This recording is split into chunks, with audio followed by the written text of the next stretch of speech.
Un saludo a todos y el tema de hoy es una reflexión sobre los orígenes políticos de diversos personajes que hoy marcan la historia de esta política a la mexicana y cómo hoy que los observamos pues pareciera que es una historia muy revuelta y que no tiene conexión, pero que en realidad tiene una serie de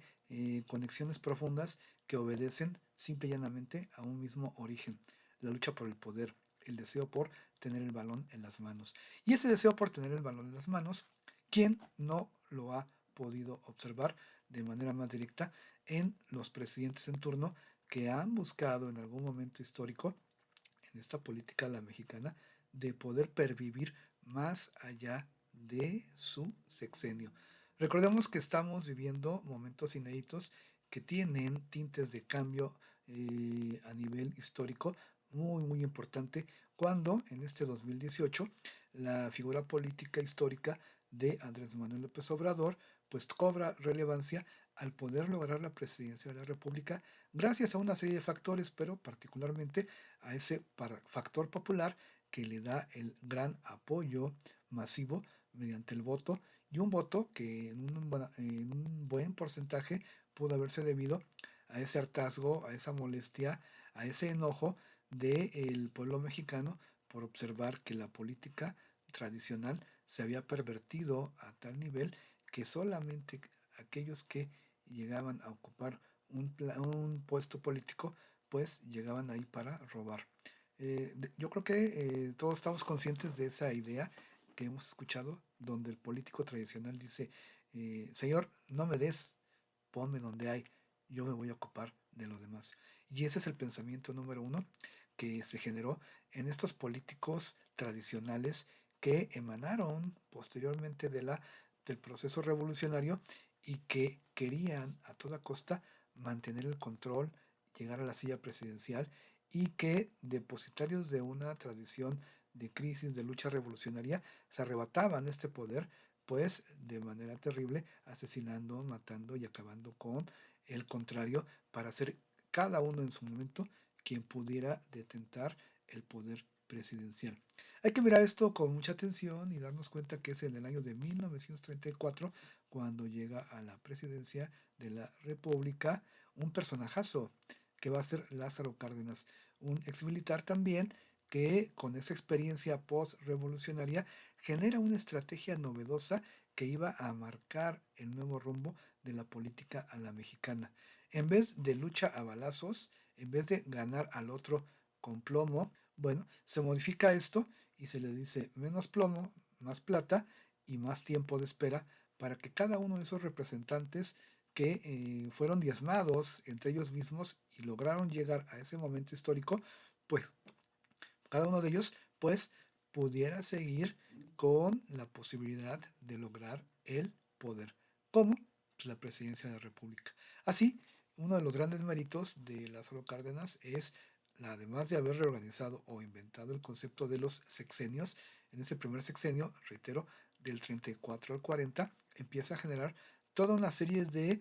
cambios políticos, sociales, económicos y además de relación interna que le van a permitir sentar las bases para que ya no hubiera una lucha intestina, ya no hubiera una lucha cruenta y la lucha fuera una lucha democrática, pero una lucha democrática de espera en lo interno y a beneficio de esos grupos políticos post-revolucionarios que, ansiando llegar al poder, pudieron pacificar la vida política esperando a que les fuera tocando ese turno. Pero reiteremos que al amparo de la sombra de el gran Lázaro Cárdenas del Río. Así, Lázaro Cárdenas establece este proceso postrevolucionario de sucesión presidencial y las familias apaciguadas empiezan a acordar y a negociar entre ellos, pues para ir pactando los cuadros participativos, las relaciones convenientes, las ofertas a futuro, y ya sabedores de que de una u otra manera estarían ocupando esa silla presidencial,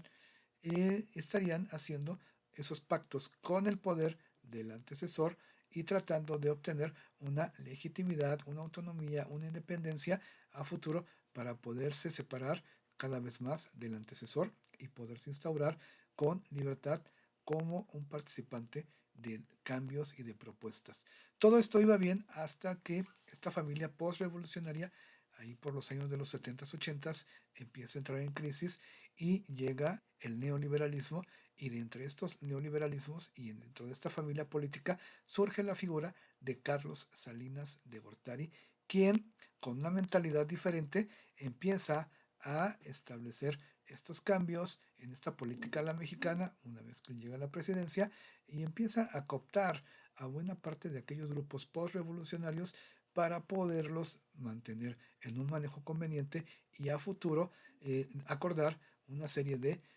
compraventas que le aseguraban que él pudiera pervivir posteriormente y seguir teniendo injerencia en la política mexicana. Todo esto iba muy bien, la estrategia de Carlos Salinas de Gortari fue muy importante, empieza a quitar a las cabezas importantes, quitar a las cabezas que tenían relevancia, empezar a diezmar los grupos políticos y empezar a establecer sus nuevos grupos que ocuparían esas estructuras de desarrollo interno. Él simplemente tiene la gran sagacidad de empezar a fortalecer a los grupos de tecnócratas, de políticos tecnócratas que se iban a formar en el extranjero y que iban a adoptar la política neoliberal, y que de una o de otra manera él iba a tener en ese liderazgo control y participación, siendo el patriarca de este proceso de cambio. Todo iba bien hasta que al final del sexenio, en ese proceso de sucesión presidencial, pues la decisión de Carlos Salinas de Gortari fue a quién ceder, a quién dejar el poder, y que la persona que se quedara en el poder le pudiera asegurar que él mismo estaría a refugio y posteriormente pudiera seguir interviniendo en el control de la política mexicana. Aquí hay muchas teorías, yo he escuchado algunas pláticas, he hablado con algunos políticos de alguno de aquellos grupos, de esos grupos, y analizando que Salinas tuvo en mente primero a Colosio, y que Colosio aparentemente por una cuestión de apresuramiento se brinca las trancas o establece una serie de propuestas a lo interno de su grupo de influencia, que en un futuro participaría en cuadros de gobierno. Empieza la lucha interna entre colosistas y no colosistas para poder estar en los próximos cuadros representativos de este sexenio, que suponían todos iba a quedar a manos de Colosio. La historia nos dice que entonces Colosio estuvo siendo observado, preparado por Salinas, pero que en algún momento Colosio pues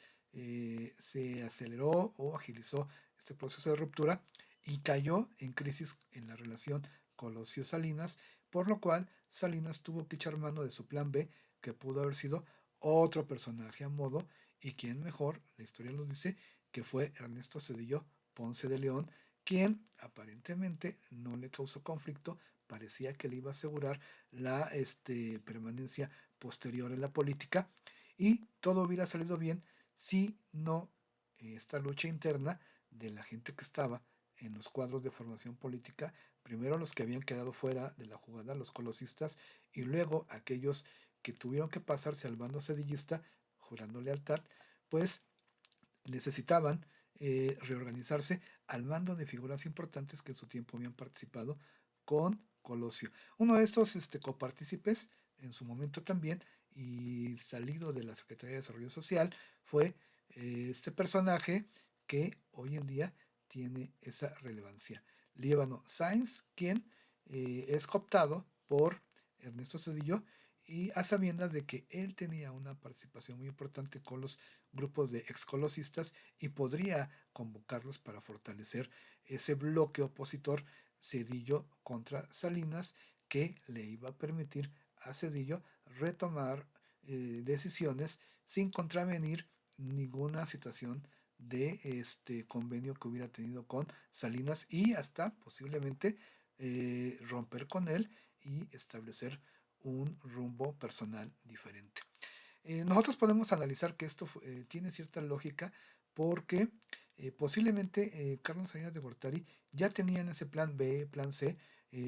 pensado que a futuro instauraría un personaje que, saliéndose del priismo, diera esa apariencia de ruptura política y calmara a los inconformes priistas y pudiera cooptar a todos aquellos políticos de esta nueva escuela política a la mexicana, tecnopolíticos, y pudiera cooptar a más gente para que sirvieran a su beneficio. ¿Qué pudo haber sido? Pues que a lo mejor Cuauhtémoc Cárdenas estuvo pensado en esa línea, pero tampoco dio el ancho y no pudo ser por la lucha interna, reitero, de colosistas, de sedillistas, de cuautemistas, de todos esos grupos que queriéndose afianzar, pues a no tener claridad, dan de patadas en las bases y no permiten que se estructuren las cúpulas. Así que en esta deriva y crisis, a la pérdida de Colosio, a la instauración y surgimiento de Cedillo, se da una aparente confianza donde Salinas, hasta que no siente que se complica su permanencia, porque también Cedillo empieza a ejercer un proceso de cambio para tener autonomía, para tener libertad y poder romper con Salinas, que es quien dice, pues mejor yo voy a manejar esta famosa transición democrática que posiblemente tenía pensada Salinas y yo voy a ser históricamente quien dará este proceso de cambio político e instaurará la famosa transición y podrá pactar con estos nuevos grupos que quedarán en el compromiso, no con Salinas, pero sí con Cedillo. Y esta lucha se va a volver más cruenta cuando vemos cómo se da la crisis Cedillo-Salinas en su momento. Viene el error de diciembre, viene una serie de conflictos y viene la ruptura total con el salinismo y ese momento de desarrollo cedillista donde, reitero, Cedillo coopta a esos grupos internos que habían quedado desbalagados, algunos colosistas, y fortalece su presencia política para poder pervivir durante su sexenio y lograr también beneficiarse. ¿Qué pasa entonces? Que aquí surge también, que aquí encontramos la figura de gente de oposición, aún también surgida del mismo prismo, quienes empiezan a luchar por el poder y aparece Andrés Manuel López Obrador, que no sabemos si esta historia fuera en lo interesante cierta o posible, también pudo haber sido un candidato para ser cooptado por Salinas y que él pudiera regresar años después, manteniendo un perfil a distancia y estableciendo políticas que después le iban a permitir retornar con platillos y bombos. Imaginemos que hubiera pasado si de entrada Andrés Manuel hubiera hecho lo que en el imaginario popular se esperaba, que él hubiera vuelto a expropiar los bienes petroleros, ¿no? Pemex, se hubiera creado un cisma terrible a nivel internacional. A lo mejor en esta política de lo absurdo y a futuro o de lo increíble, si así lo hubiera tenido previsto Carlos Salinas de Gortari, hubiera sido muy conveniente haber privatizado todo México, después instaurar un personaje que regresara bajo el aparente manto opositor contra Salinas, que hubiera establecido una serie de propuestas de recuperación aparente como recuperar petróleos mexicanos y tantas otras empresas mexicanas y en este proceso de regulación se hubieran pagado multas, se hubieran pagado beneficios por restituir estos bienes nacionales y habiendo sido Salinas el dueño en estas privatizaciones, hubiera obtenido muchos más miles de millones de dólares por devolver estos bienes nacionales. Por eso resulta sugerente ver cómo Andrés Manuel no entra en esta lógica de, por ejemplo, nacionalizar en lo inmediato cuestiones que en su tiempo habían sido cooptadas por estos poderes de facto de estos ex políticos que se hicieron de ellas, cambiando tantas estructuras administrativas, legales, que no lo permitían. ¿Qué hubiera pasado si esto hubiera sido así? Si esta teoría hubiera existido como tal, pues que tendríamos en la presidencia a alguien que estaría haciéndonos ver aparentemente que las cosas están cambiando, pero que a su término iban a regresar a manos de aquellos que las tenían previamente. Y esto pues sería una situación terrible. Vamos a dejarlo hasta aquí, vamos a seguir analizando los posibles orígenes de la conjura, esta conjura fantasiosa o estos orígenes de las crisis internas, de la crisis interna de estos personajazos que todos siguen siendo pan con lo mismo. Todos, de alguna manera, como es tradicional en México, empezamos aprendiendo a manejar con un bochito. Muchos de nosotros, de nuestra generación, empezamos a conocer política desde el priismo y posiblemente de manera inmediata, dándonos cuenta de esta realidad de corrupción, tomamos posturas ideológicas y decidimos no estar a favor de esta corrupción en contra del pueblo mexicano, aun a pesar de que nos costara años de estar reservados, enlatados o castigados o a la luz de una crisis donde no podía uno hablar en contra del poder en turno que estaba aprovechándose del pueblo mexicano. Hoy tenemos la oportunidad de estar en un proceso de transición histórica y que a futuro podremos valorar qué tan bueno o qué no tan bueno fue este proceso de cambio. Seguiremos analizando los orígenes de esta historia de la política a la mexicana y viendo esas biografías, conociendo esas biografías de gente como hoy. Simplemente hablamos de alguien que está conectado con parte de esa corrupción salinista, sedillista, panista, donde al amparo de la privatización, de este neoliberalismo, pues se empezó a destrozar los bienes nacionales. Cuídense mucho, sean felices, nos estamos viendo en otro mini cápsula, en otra mini cápsula de estos en vivos con May García 63. No olviden dejar su like, no olviden el estar atentos y pendientes y recuerden que no luchamos con gente de un color, luchamos por gente que esté a favor de México. Hasta la próxima, baby, cuídate mucho y no olvides que ya estás a punto de votar en algunos meses o años y debes de reflexionar tu voto. Te hablo a ti, ciudadano que estás en formación y que debes de conocer parte de esta historia intrincada que no te explica por qué las cosas pasan como pasan. Hasta la vista, bye.